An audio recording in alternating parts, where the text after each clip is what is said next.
कहते हैं इतिहास में कुछ नाम ऐसे होते हैं जिन्हें समय भी झुकाकर सलाम करता है, और उन्हीं नामों में से एक था सिकंदर, जिसे पश्चिम की धरती पर लोग अलेक्जेंडर द ग्रेट कहते थे।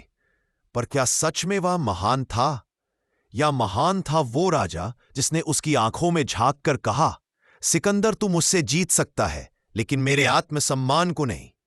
उस राजा का नाम था पोरस, भारत की भूमि का शेर, मैसेडोनिया, आज का ग्रीस क्षेत्र की पहाड़ियों के बीच एक युवा राजकुमार अपने पिता राजा फिलिप की तलवार से युद्ध कला सीखता था। वह सिर्फ तलवार नहीं चला रहा था, वह सपनों की धार को तेज कर रहा था। हर सुबह सूरज के साथ उसकी आवाज गूंजती, पिता, एक दिन मैं पूरी दुनिया जीतूंगा। युवराज सिकंदर को उसके गुरु अरस्तु ने सिखाया था, संसार की सीमाएं वहां खत्म होती है जहां तुम्हारी सोच रुक जाती है, और सिकंदर की सोच रुकना जानती ही नहीं थी। जब सिकंदर ने 20 वर्ष की उम्र में अपने पिता का सिंहासन संभाला, तो उसने अपनी पहली मुहिम शुरू की।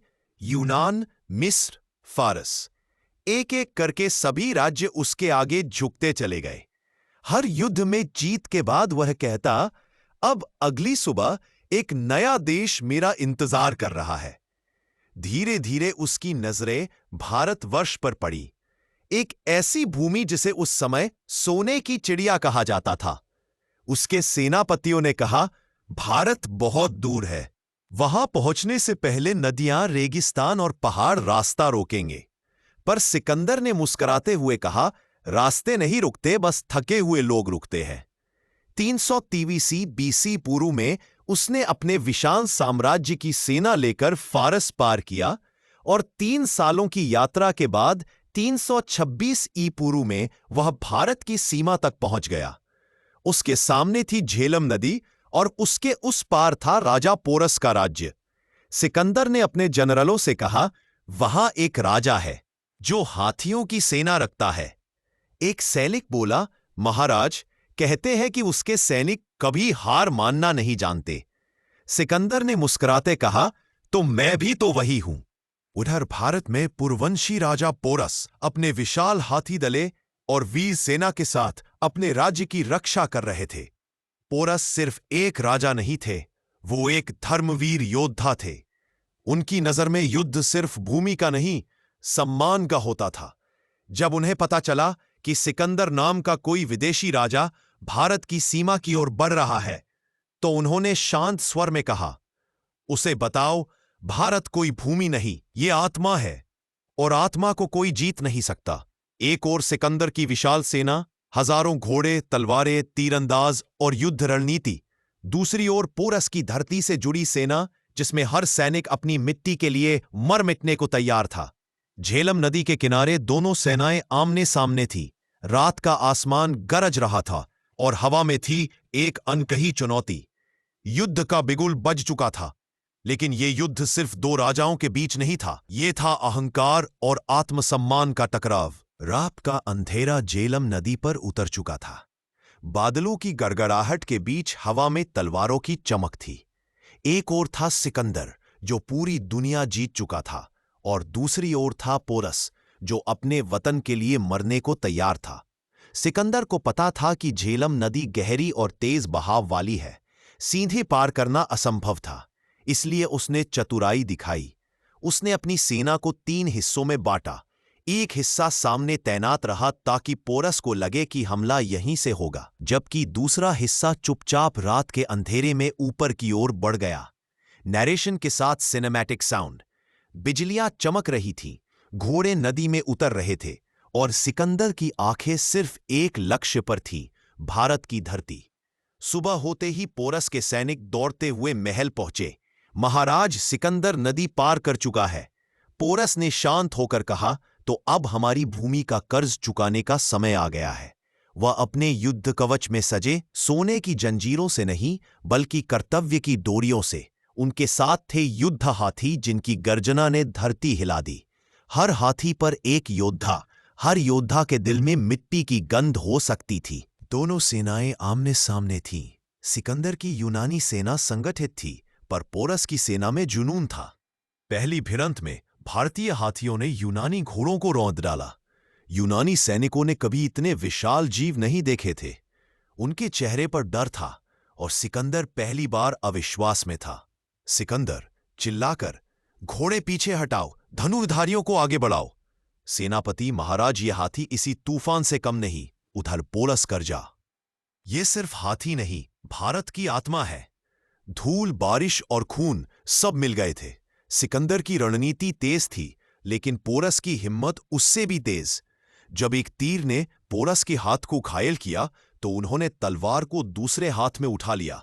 सैनिक, महाराज पीछे हट जाइए, आप घायल है। पोरस, राजा तब तक नहीं हारता जब तक उसकी प्रजा सांस ले रही है। सिकंदर ने देखा कि सीधे हमले से वह जीत नहीं पा रहा। उसने एक चाल चली। उसने अपने कुछ सैनिकों को पीछे हटने का आदेश दिया ताकि पोरस के हाथी आगे बढ़े और उनका घेरा टूटे। पर पोरस ने उसकी चाल समझ ली। उन्होंने आदेश दिया, घेरा तोड़ना नहीं, दीवार बन जाना। हाथी एक दूसरे के करीब आ गए और भारतीय सेना ने एक जीवित दीवार बना दी। यूनानी सैनिक फंस गए। थकान और भ्रम के बीच सिकंदर ने खुद घोड़े पर चढ़कर युद्ध भूमि में प्रवेश किया। उसने अपने सैनिकों को चीखा, आज या तो हम भारत जीतेंगे या इतिहास हमें भूल जाएगा। लेकिन पोरस के सामने पहुंचते ही वह ठिठक गया। सामने खड़ा था एक विशालकाय योद्धा, ऊंचे हाथी पर, भालों से सजा हुआ, जिसकी आंखों में था अग्नि और आत्मगौरव। वो था राजा पोरस। झेलम का मैदान अब युद्ध भूमि बन चुका था। सूरज की किरणें खून से सनी मिट्टी पर चमक रही थीं। हजारों सैनिक गिर चुके थे। हवा में गंध थी, लोह, मिट्टी और मृत्यु की। सिकंदर घोड़े से उतरते हुए, तो तू ही है वो राजा जिसने मेरी सेना को रोक रखा है। पोरस हाथी से उतरकर सामने आता है, और तू ही है वो राजा जो सोचता है कि पूरी दुनिया पुसकी है। थोड़ी देर सन्नाटा, हवा में तलवारों की झंकार। तेरी वीरता से इनकार नहीं पोरस, लेकिन जान ले, मैं सिकंदर हूं जिसे कोई नहीं रोक सकता। पोरस, और मैं पोरस हूं जो झुकना नहीं जानता। दोनों की तलवारें टकराती है, धातु की आवाज गूंजती है। सिकंदर का हर वार तेज, योजनाबद्ध यूनानी कला से सजा हुआ, पर पोरस का हर वार दिल से निकला हुआ, भावनाओं की आग में तपता। एक पल ऐसा आया जब सिकंदर ने अपनी तलवार पोरस की ढाल पर मारी।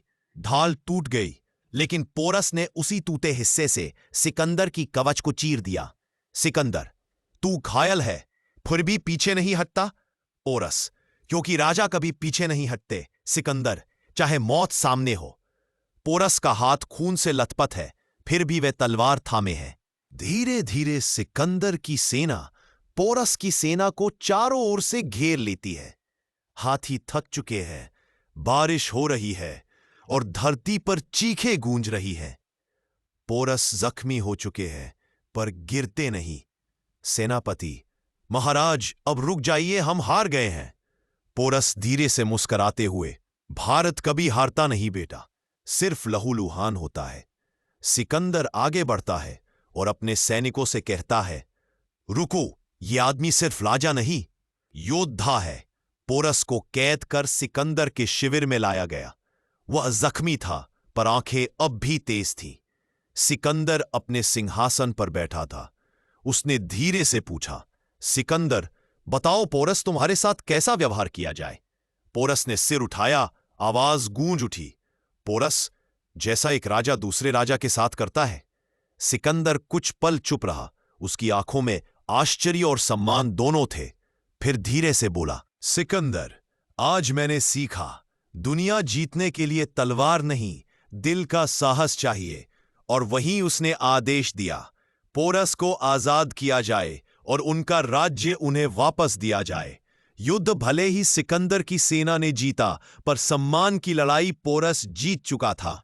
सिकंदर को पहली बार महसूस हुआ वो भूमि नहीं जीत सका, क्योंकि भारत की आत्मा न झुकी थी न हारी थी। कुछ महीनों बाद सिकंदर बीमार पड़ा। उसकी सेना थक चुकी थी। बारिशों, जंगलों और भारतीय प्रतिरोध ने उसे हरा दिया था। वो बोला, शायद मैं दुनिया जीत सकता हूं, पर भारत नहीं। वो अपने सैनिकों के साथ लौट पड़ा। बिना भारत को जीते लेकिन पोरस की वीरता को अपने दिल में लेकर युद्ध समाप्त हो चुका था। झेलम की घाटी फिर से शांत थी, पर हवा में अब भी तलवारों की गंध थी, वो गंध जो केवल एक विजेता ही महसूस कर सकता है, जिसने सब कुछ पाया पर भीतर कुछ खो दिया। सिकंदर ने पोरस को आजाद किया था और उसे उसका राज्य लौटा दिया, पर उस रात उसके मन में एक प्रश्न बार बार गूंज रहा था। मैंने सब जीता, पर संतोष क्यों नहीं मिला? वो सोच में डूब गया। वह राजा जिसने मिस्र, फारस, यूनान सब जीत लिए थे, आज एक भारतीय राजा के शब्दों से पराजित हो गया था। जैसा एक राजा दूसरे राजा के साथ करता है, यह वाक्य सिकंदर के दिल में आग बनकर रह गया। भारत की नमी, जंगलों की घनी छाया और बारिशों ने यूनानी सेना को थका दिया था। सैनिकों ने बगावत कर दी। हम घर लौटना चाहते हैं महाराज। सिकंदर ने अपनी तलवार जमीन में गाड़ दी और बोला, शायद अब जीत का कोई अर्थ नहीं बचा। वो जान चुका था शरीर की विजय आसान है, पर आत्मा की विजय दुर्लभ। सिकंदर ने अपनी सेना के साथ भारत से वापसी शुरू की, सिंधु नदी पार की, रेगिस्तानों से गुजरा और हर कदम पर उसकी सेहत गिरती चली गई। कभी महान सेनापति अब बीमारियों से टूटा हुआ था। वो बार बार बिस्तर पर लेटकर कहता, पोरस, तू जीत गया। सिकंदर का शरीर कमजोर हो रहा था, पर उसकी आत्मा पहली बार शांत थी, क्योंकि उसे अब समझ आ चुका था कि महानता तलवार से नहीं, दिल से मापी जाती है। जब सिकंदर मौत के करीब पहुंचा, उसने अपने सेनापतियों से कहा, मेरे शव को जब यूनान ले जाओ तो मेरा ताबूत खुला रखना, ताकि सब देख सके दुनिया जीतने वाला सिकंदर भी खाली हाथ गया। वो मुस्कुराया और कहा, पोरस ने मुझे जीवन का सबसे बड़ा सबक दिया। सम्मान किसी तलवार से नहीं जीता जा सकता। और फिर इतिहास का सबसे बड़ा विजेता 340 ई पूर्व के कुछ वर्षों बाद अनंत में विलीन हो गया। उधर भारत में पोरस ने अपने राज्य को फिर से संभाला। वो आजाद था पर विनम्र भी, क्योंकि उसने जाना, असली विजय वो नहीं जो दुश्मन को हराए, असली विजय वो है जो दिलों को जीत ले। सदियों बाद भी जब इतिहास के पन्ने पलटे जाते हैं तो लोग पूछते हैं, सिकंदर महान था? पर उत्तर आता है, नहीं, महान तो पोरस था जिसने सिकंदर को झुकना सिखाया। सच्चा महान वही है जो दूसरों का सम्मान करे, क्योंकि तलवारें साम्राज्य बना सकती है, लेकिन सम्मान अमरत्व देता है। तलवारें जीत दिलाती है, लेकिन सम्मान वो जीतता है जो दिलों को जीत ले। और इतिहास में वही सदा महान कहलाता है। सिकंदर दुनिया जीत गया पर मन हार गया, और पोरस हार कर भी अमर हो गया, क्योंकि असली जीत सत्ता की नहीं, संस्कार की होती है। जिसने दूसरों को जीता वो सिकंदर था, जिसने खुद को जीता वो पोरस था। कभी कभी इतिहास तलवार से नहीं लिखा जाता, वो लिखता है एक योद्धा का सम्मान, जिसने हार कर भी पूरी दुनिया को झुका दिया। महानता ताज से नहीं, त्याग से मिलती है, और पोरस ने साबित कर दिया कि हार कर भी कोई युगों युगों तक अमर रह सकता है। आई होप कि आज आप सभी लोगों को पता चल गया होगा कि आखिर कौन महान था, सिकंदर या पोरस। अब आप अपनी राय कमेंट बॉक्स में दो कि आपको ये वीडियो कैसी लगी, और चैनल को सब्सक्राइब करो।